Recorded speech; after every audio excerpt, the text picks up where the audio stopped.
Hello and welcome to Dell's Gaming, and this is from the Depths Designer, and haven't been doing a video for the last couple of weeks because been moving, but now finally able to get round to updating the fleets ready to go against the White Flayers. Now in this episode I wanted to start looking at the new idea I want against the White Flayers, which is to do a little bit more aerial combat, I think, against them, and some carriers and that type of combat, and see what we can do against the White Flayers, mainly because they have got quick ships which get in close, so I think aerial ships could be a good way to combat it, and also it's something that I haven't really looked into, and it's an opportunity. Right, first of all, I'm just going to look at the different, what I have as different classes of aircraft that we're going to look at. Now first is the drones, which will be the first one I will look in. Now drones, for most of the part, are fairly low resources, you know, 1600 to 3,500, and the idea is to spawn in a lot of them, so they work in a spawn type of situation, and they support each other with ammo, power and other facilities. They also generally only have one weapon. You'll see most of these just have one type of rocket. I did try a gunner drone, but the guns on such a small ship are just not effective against the White Flayers at all. But so we've got a few more drones here, and speed wise they tend to sacrifice speed for small size and erratic behavior, erratic flight patterns, and that's their main defense. So that's the drones. Then we've got what I class as UAVs. Now, so there's obviously, as you can see, a little bit larger, generally dual weapons. So here we have the Dagger, which is a sort of like a bomber, fighter, ground attack we call it, with a couple of guns and some rockets as well, and it will go along quite small, still using fairly small, nothing too heavy. Again, it will be supported by other vehicles, or they'll support themselves, repair each other and heal itself. Here we have the Swallow, which is an air defense, a bit faster. This will get up to about, I think, about 70 meters a second, somewhere in that sort of region. Again, no room for a passenger on this, and it's got no real defenses except for its speed. This is a little slower because of the guns, and it's not quite as aerodynamic, but has a bigger punch. Size wise, well, 12. So looking at 10, generally anything to 8 to 15k, I would say I'd put in the UAV. They're not, again, supposed to work on their own. They would work in a group, a small, maybe not a swarm, but a group of 2 or 3 of these would spawn in against any one enemy. And then the next type is more the first class of manned vehicles. So this is just a simple, calling it Lightning at the moment. It's an interceptor. It goes up to about 90 to 100 meters a second, depending on exactly how much power I put into this, and I've mucked around with it a little bit so it doesn't go up into the space too much. It's got multiple weapon systems. This particular one hasn't got any shielding. It mainly uses speed as its main defense. It's fairly stable flyer as a long-range interceptor. And then we've got the I'll just check on the size of that. Yeah, 25k. And then we've got, this is my new radar AWACS plane, the Baylor, which was a one-eyed, I think it was a Celtic monster. Anyway, one-eyed monster. Was it Celtic? Or anyway, it's a one-eyed monster. So this is my new, with turboprops, jet-engined turbo. Should get up to about 700 meters altitude, a bit higher than the current radar, and there's quite a sizable radar there. 29k, so we can launch that on a few vessels. And then finally we've got the Advance. These are the ships that would survive on their own. This is a first pass at the Hawker. It's got a custom jet engine which is going to use a lot of fuel, whereas these ones over here had just the standard large jets, etc. So this is using the custom. Now this gets up to about, I think, about 170, 180 meters a second, and it has shields and guns and multiple missile systems. It would come out on its own. It'd be spawned as an individual ship, maybe with some others, but it wouldn't be work as a group. This is a fairly much a solitary vessel. Getting back a little bit, what we're going to look into is the drones. So we just go through quickly building a drone, I think. So the concepts of a drone, let me get back into a different mode and get into build mode. Okay, so each of these drones has a specific task. So this particular one is an anti-missile drone, so its only weapons is some flares and anti-missile. The intention is to hover around the edge of the combat, intercepting any missiles that would be fired, or hovering around the mothership and intercepting missiles. This one, let's have a look at what we got here, is the repair. So this basically has, underneath here there is 4 repair tentacles and a load of storage for materials. So again, it would hover around the edges or the home mothership and just repair vehicles. Let's see what else we got. This is the rocket ship. So this has got a number of rockets. It's fairly low level, not particularly fast. These particular ones will go about 20-30 meters a second. I think this is the rocket. Yep, mainly it's the surface attack ship. We've then got a seeker. This is the seeker. Now this is most of these ships don't have much targeting. They have maybe a sensor on them. Some of them have got one targeting sensor, a visual targeting at best, whereas this has got a full sensor platform, infrared, radar, wireless snooper, 360 radar. Yeah, you know, it's quite a number of sensors that will track an enemy. So the idea is this: enemies that are a long way away, it goes up and gets the sensor information. Now all of these vessels all use the wireless transmitter. Sorry, the intra-vehicle transmitter. That's actually a wireless inside each of them is a wireless transmitter, so they will take targeting information from this more powerful targeting ship, for want of a better word. And then we have here, this is a little interceptor. Yep. It has a speed of about 60-70 meters a second. Its one task is to go in fast, and it's just got a few small rockets, nothing amazingly special, but its intention is to get in fast and attack the enemy. So each of them has a very specific role, and they would only be spawned in when there is enemy in the game that fulfills fulfills their particular target requirements.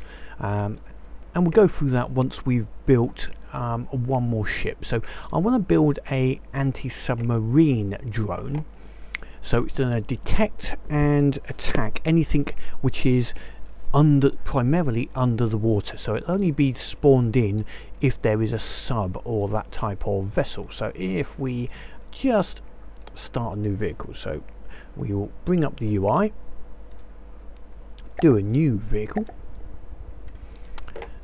get into a bit of a clear area, and then we'll go through what I do for creating these small drones to try and keep them down. So okay, we got the first block. Now first of all, I create a lightweight alloy. This is mainly going to be lightweight alloy because we want it to be, you know, easy to stay in the air. The first thing we're going to need is, let's sort out the mainframe. So we're going to need a mainframe, and in this particular we're going to need a card slot.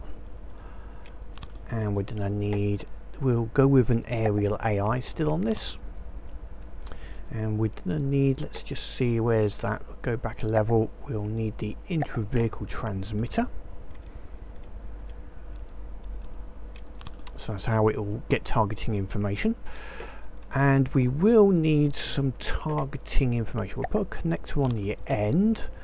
We're gonna need a way to launch some missiles, so we'll put a weapon controller just here. You can see I'm trying to keep everything as close as I can to the mainframe. I'm not gonna use a turret on this, so we'll just keep everything close by there.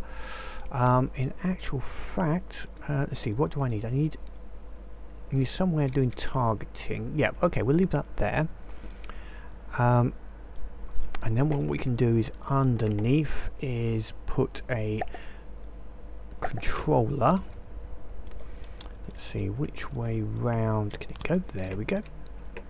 So that will control that controller. This is getting quite a tall one compared to the others, but that's fine in this particular instance. And we might need some sort of targeting, and for that we're going to need two types of targeting. We're going to need detection equipment. We'll give it a basic camera, I think, just as, let's say, a camera like that. We'll say this is going to be the front of the ship. There we go. We'll have, it actually needs to be able to look downwards. Well, I'll have to have a think about that one.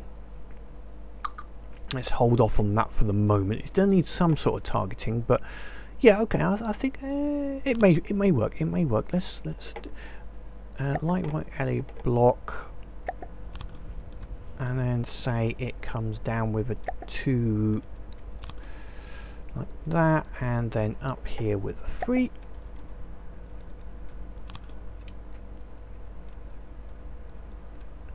That should be fine, I think. Yeah, that'll be fine. Okay, we will need on here, let's see, missiles. So now I'm getting into the we've done the AI. We'll sort out the factors for this once we've got the rest of it up, but we've got the basics for the AI working. We're gonna need, there is one other thing I'm gonna need, and that is gonna be a sonar buoy. So let's go here. What else do I need? Detection equipment. We need a is that the right? Oh, sonar buoy holder. We'll put that on the top. There we go. And we are gonna need then some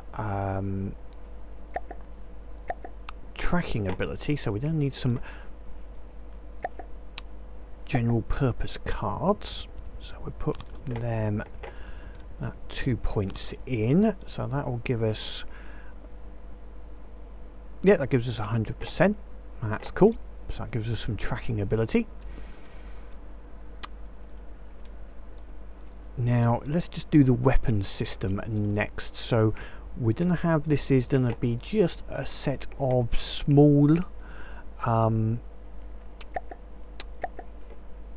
rail launch torpedoes, I think. So I've gone the right way. Yep, that has. Okay, I'll put mirror image now because I think I can do everything as a mirror. Let's see, torpedoes. We're gonna need, let's see, how many? We're gonna say that 4 block. We're gonna need a identify friend or foe. Now I won't worry about staggered fire. I think that we'll just do it with a IFF. Now one other thing we're going to need is a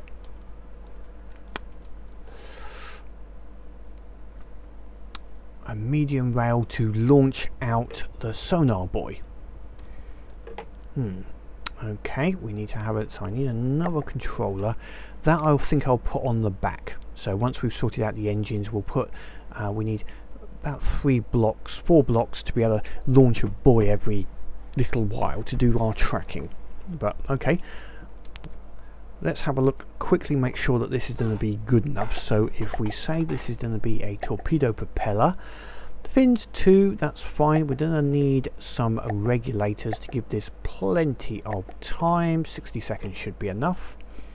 A buoyancy tank, where are we? Buoyancy ballast tank, set at 0, so it just finds the target and goes in. That should be fine to me.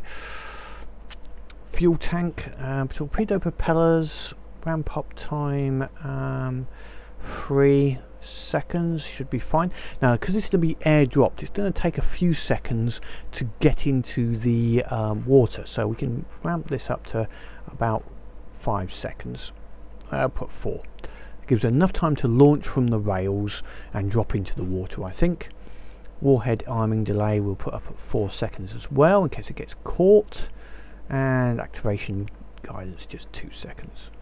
Okay, so we want a sonar. We'll go for a target prediction, and the rest is all going to be explosives, because it's going to be underwater. So let's see, water frost duration 112, so we don't need so much fuel.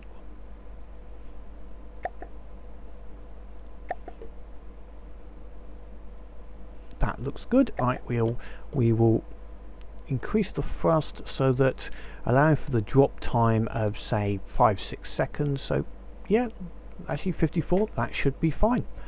60 seconds lifetime, 54 of fuel. That should be able to find its target in time.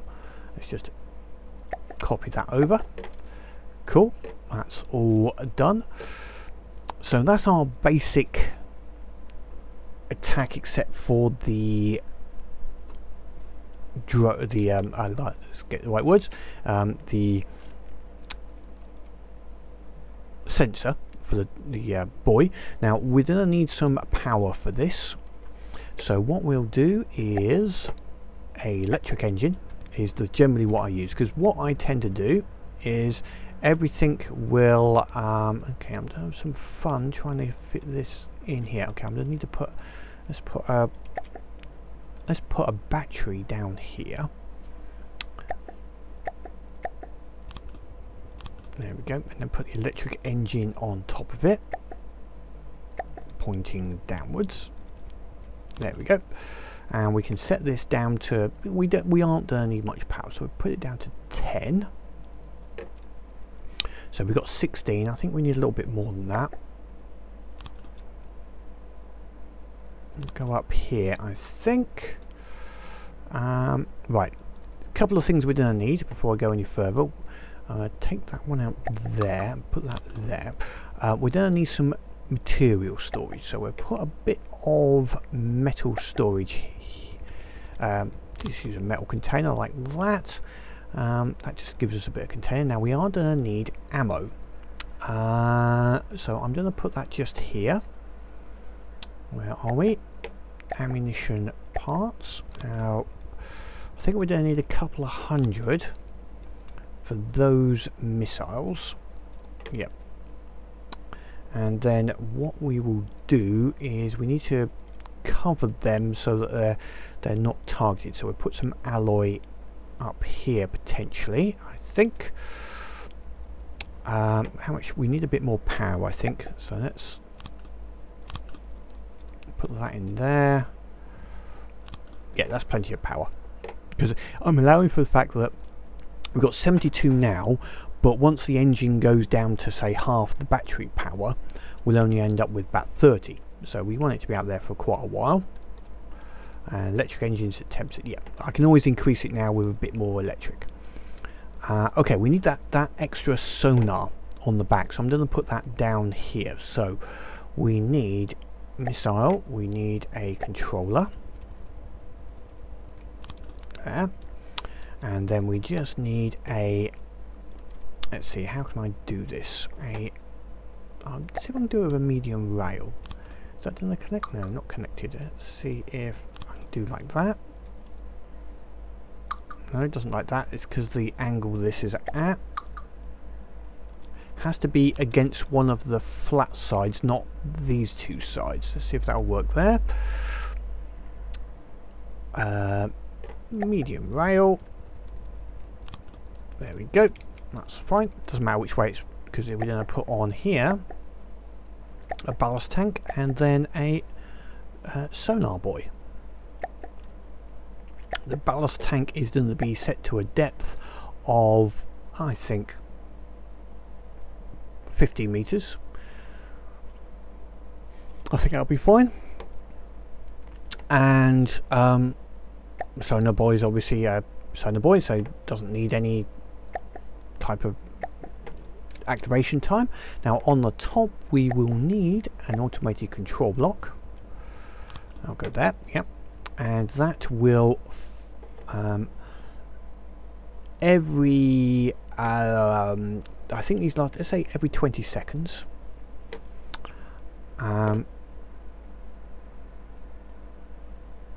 weapon system fire, only this one, so within one block.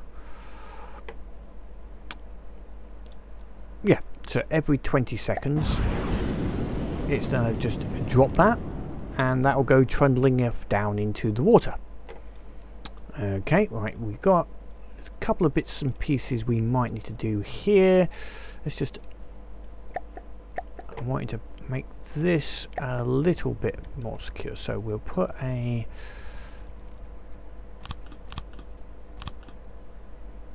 that in there. Now on the back here, what we'll do, we want these to be self-healing, so we'll put a repair bot there. Now I have on some of the ships also put a compact tentacle, but I'll let's see how big we've got on this. Now we'll leave that off because we're already getting quite, this one's got a little bit more because of all the extra sensors and the extra size missiles. This is getting a little expensive, so we won't worry about the compact tentacle. We'll put one of this in here that way, just to neaten that up, and then at the front we can put a, because these will drop weapons, so it doesn't matter too much about those. Corner to corner there, and we'll put, let's see, we'll put a inverted corner and some blocks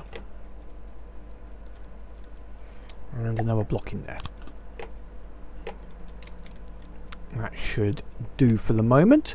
Right, now the next bit we want to do is get this so that it will actually needs a bit of power, bit of motive power, and a little bit of lift. So we can look at where the mass is. So the mass is just there at the moment, just halfway between these two. So now I do like having the vessels with a nose down out attitude, so this should be fine actually. First of all, we're going to work on the lift. So if we get a dedicated heli blade and just put a couple of extensions on there, and then we're going to need a couple of controls which we'll go through in a second. Control blocks. Can I put that there? No, ooh, it doesn't like that. Okay, where can I put the control blocks? Control blocks. Okay, I might have to put, no, it doesn't like him there. Okay, they'll go there. Okay.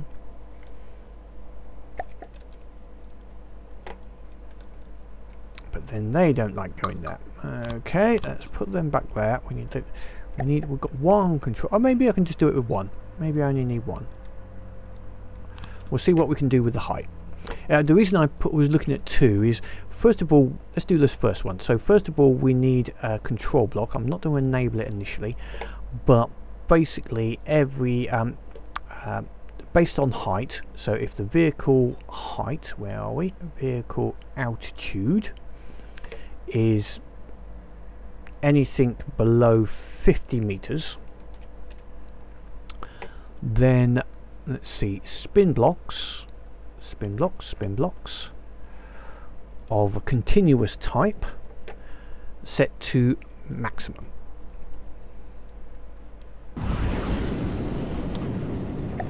go. So when it's low, it will set these up to maximum. Now we will need a thrust one as well, so let's just make sure. Where's the mass?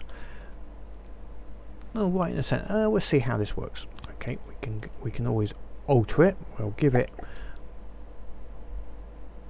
a couple of spinners. Now we want this to have full motor drive and to be in reverse, and this one at the top we want to be continuous, and we're gonna only set it to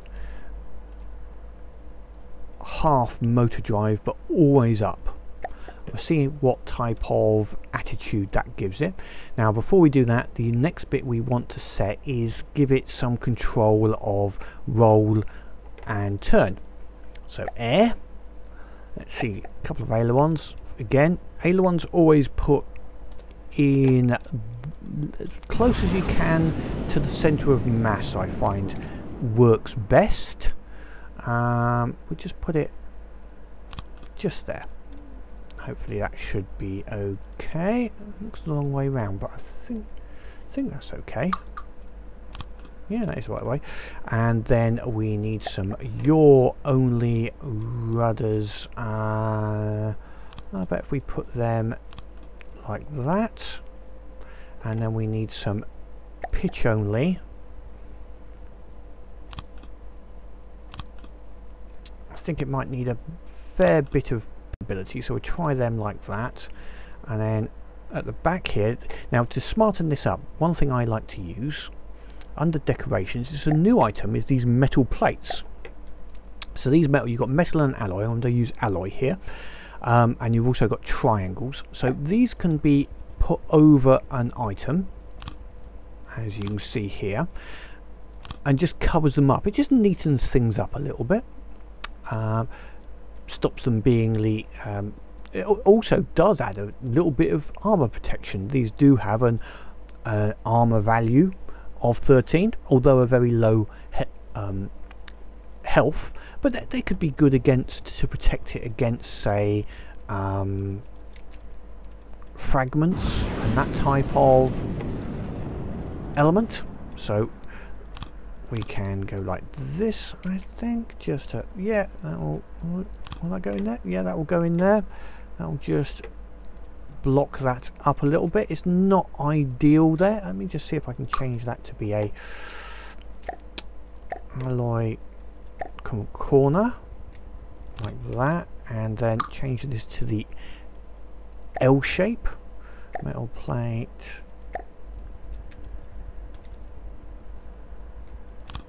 like there, and then this one on top. There we go. That just gives it a little bit of protection for those particular sensors. Just make sure my power is still correct. Yep, power is still fine. Right, what we can do is we'll set the aerial AI, so it doesn't got to go straight over. We'll set it at about 30 degrees and roll. We don't need it to roll very much, so the most extreme roll is only about 50 degrees, and only roll if you're above 90. Altitude 75 should be fine actually. A minimum is going to be down at, come on, where are we, about 40. Distance, now attack run, I think this can be at quite a distance. We'll say this at 1,000. No, we want it a bit closer, 600, and stop at around 300.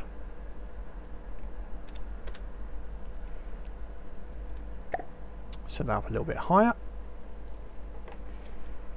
Okay, now what we're going to do is set this now to enable.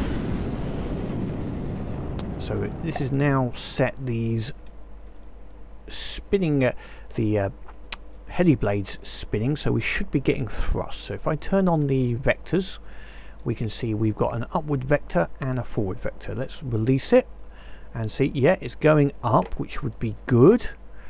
I want to make sure that it's got enough. Now it's trying to force it down.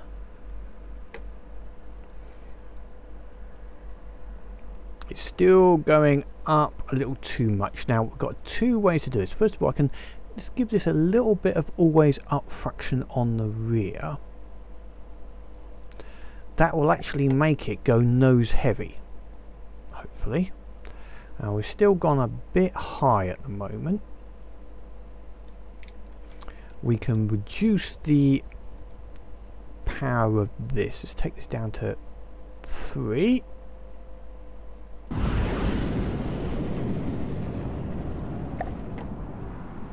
Yeah, we're coming down in height. We're down to 150, 140.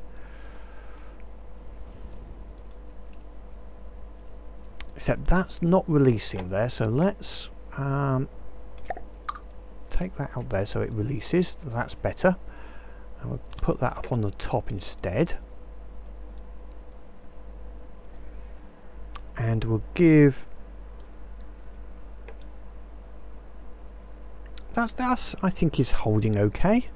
It's holding about 130. We can reduce this a little more, just give it 2. Or we can reduce the drive fraction. So we can... it'll be easier to reduce the power. It reduces the amount of power. So okay, we're taking that down to 2. Let's see what happens if I turn... If I set it to fleet mode, let's make sure it will turn around and head back. So it's very wobbly, but that's fine. That will help it to be defensive, hopefully. So in fleet mode it's going a bit high, but that's fine. We'll put it back onto combat mode, which is basically, I think it will just stay in combat mode and done with it. So okay, now we'll save this. Now you got to make sure when you save this you know where it is and give it an easy name or to use, because that will be important on the next stage. So I'm just check nothing I've really forgotten. I don't think. No.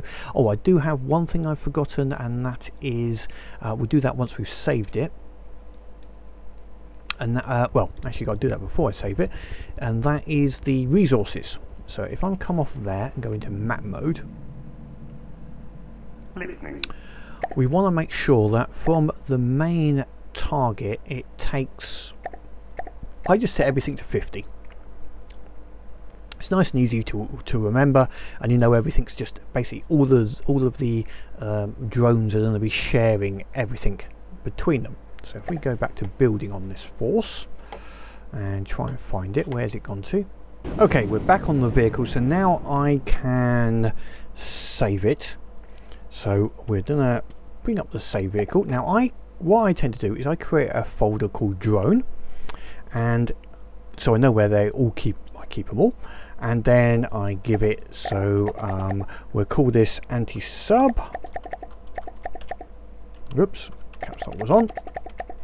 Anti-sub 1. Now one thing I've just realised I haven't done is I haven't set that weapon controller up and made sure it works. Where's that weapon controller? There we go. So we want minimum range, no limit. Maximum range, we'll set it at about 1500 at the moment. I'm sure it can fire a little early. We'll check the range in a minute. Minimum altitude is going to be, it will fire on surface vessels actually, so let's say 5 meters. Everything else normal, and the only other thing I would like to do is make sure it only fires when they're... do they have to be directly in front? I think at least in the front 90 degrees maybe. Or I should put some panels on the bottom of here as well, but we'll do this first. So enable constraints, it's going to be in the front 90 degree arc. Oops.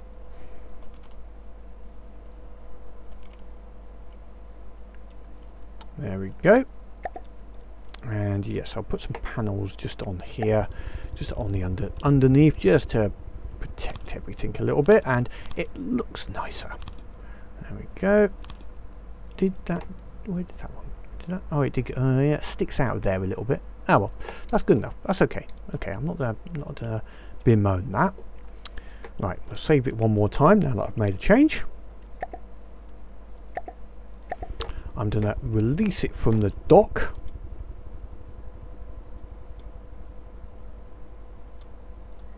There we go. We'll turn off that.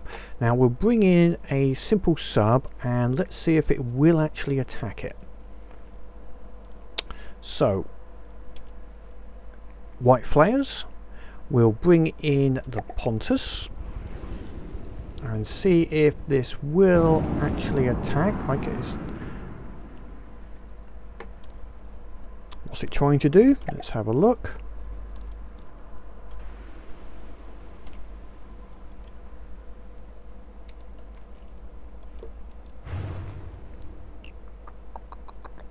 It's not firing at the moment. Maybe we should have it fire regardlessly, but let's see if it will turn. Rolling for... okay, it doesn't like the rolling, so let's see. It's not rolling onto target very well, so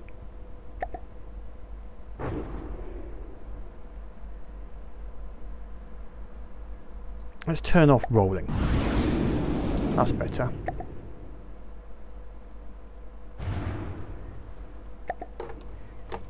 Right, it did launch missiles. Let's see if they actually did head to the target. Right, these are going, where are they heading? I've got trails on so I can see how they are going, and they are aiming at this, which is good.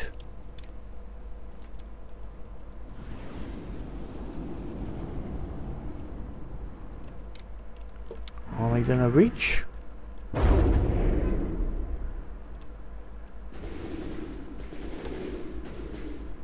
Some of them did, some of them missed. Okay, will it fire a second? Hopefully it will fire a second or third salvo.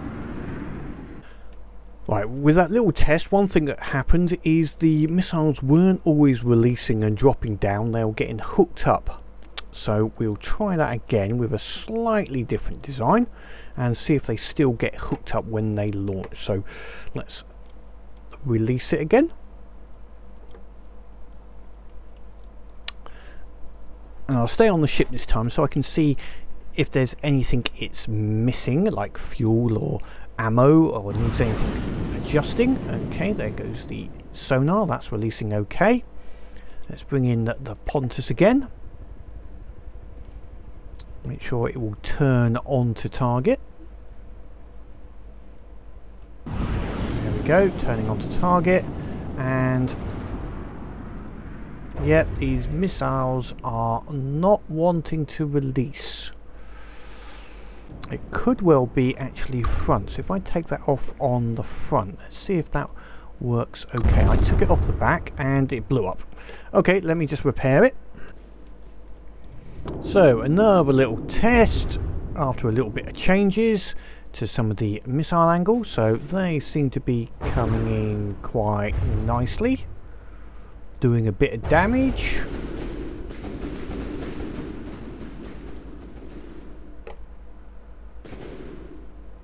Again, I'd mostly expect 2 or 3 of these possibly to start coming out against the target rather than relying on just one, but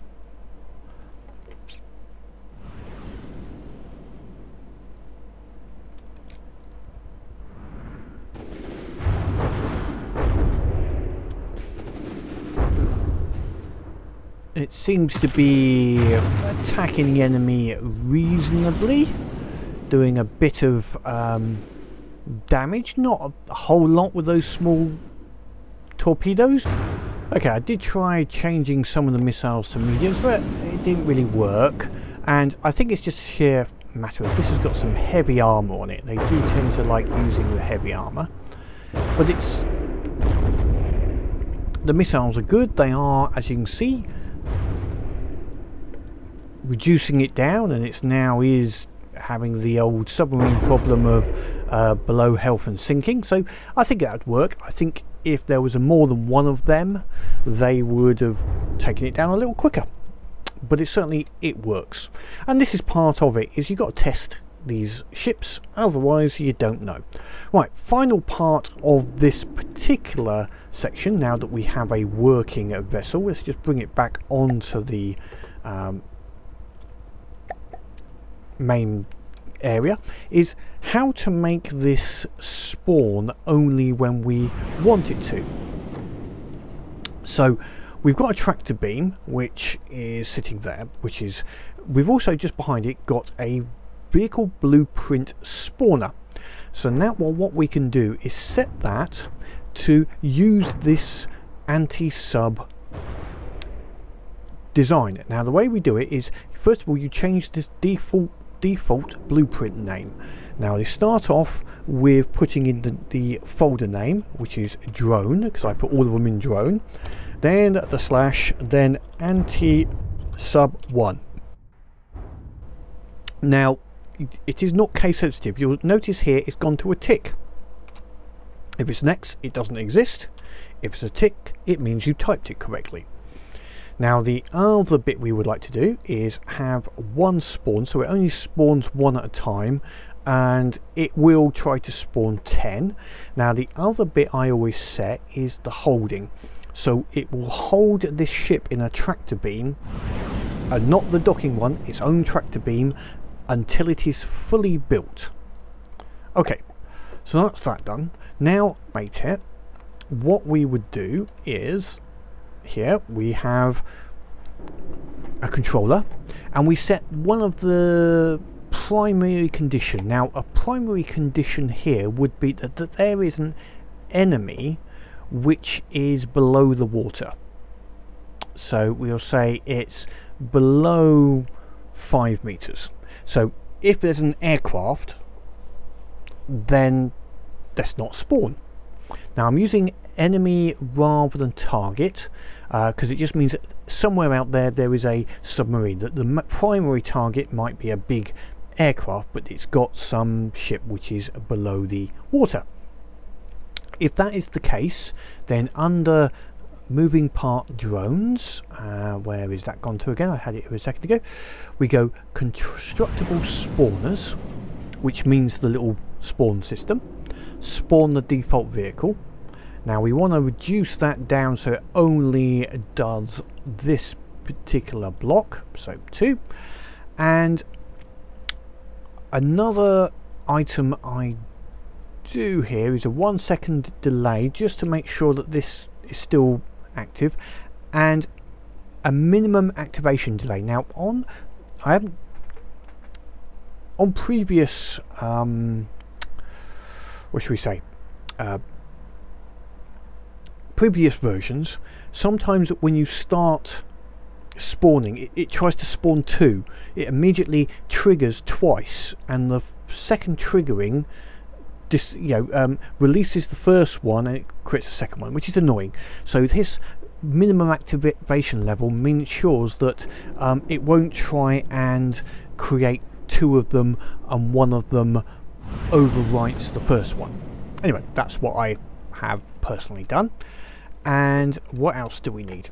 Okay, I have also set a couple of other conditions, like this is using slave conditions. So this is where a controller is right next to the primary one, and we're going to say, right, don't do this if the enemy is, if there's an enemy really close, let's say 500 meters, and we invert it, so no enemy within 500 meters. There's no enemy within, so the reason for that is sometimes when you're being attacked by a close-in ship, it starts attacking the spawned vehicle, and yeah, it might not be a good time to start. You want all of your resources to go into your local ship, the spawning ship's defences and repairs. So this is more for long-range vehicles. You could have this for short range, it's fine. you know, there's always an option. An example one here is the interceptor. If I just enable that, which actually has 4 requirements. So first requirement is there is an enemy in the vicinity.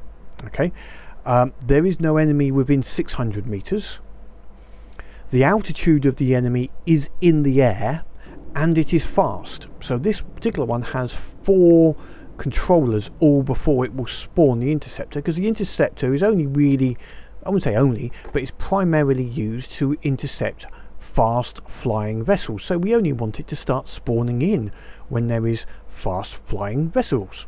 Anyway, for our anti-sub, I think the 2 is actually all you would require. So we'll get rid of that 3rd one, because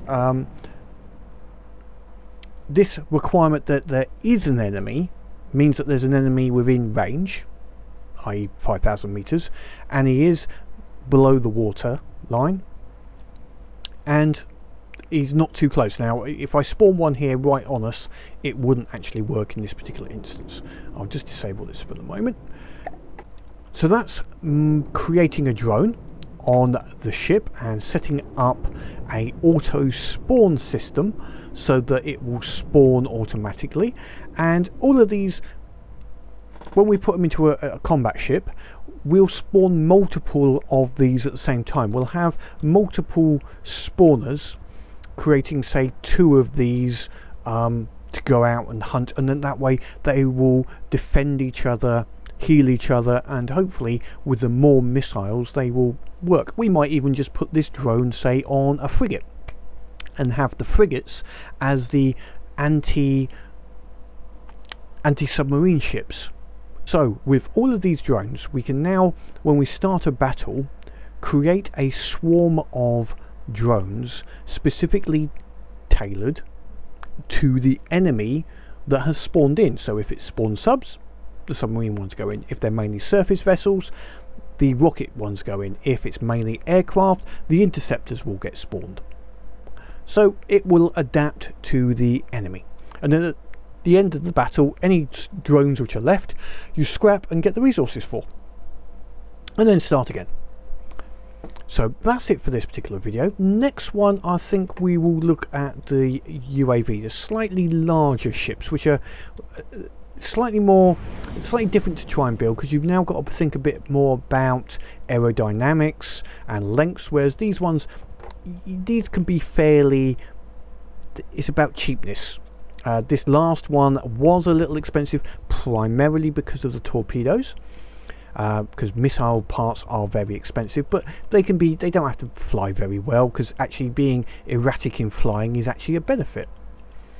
These ships, these aircraft, slightly larger, you have to make them fly a little bit. They're more powerful. They could easily go up into the upper atmosphere. You know, we might want to make them a little bit more suitable for a aircraft carrier type launch as well. Until next time, leave any comments below as always, because it's always good to hear about any comments you have on these. But above all, as always, keep playing the game and have fun.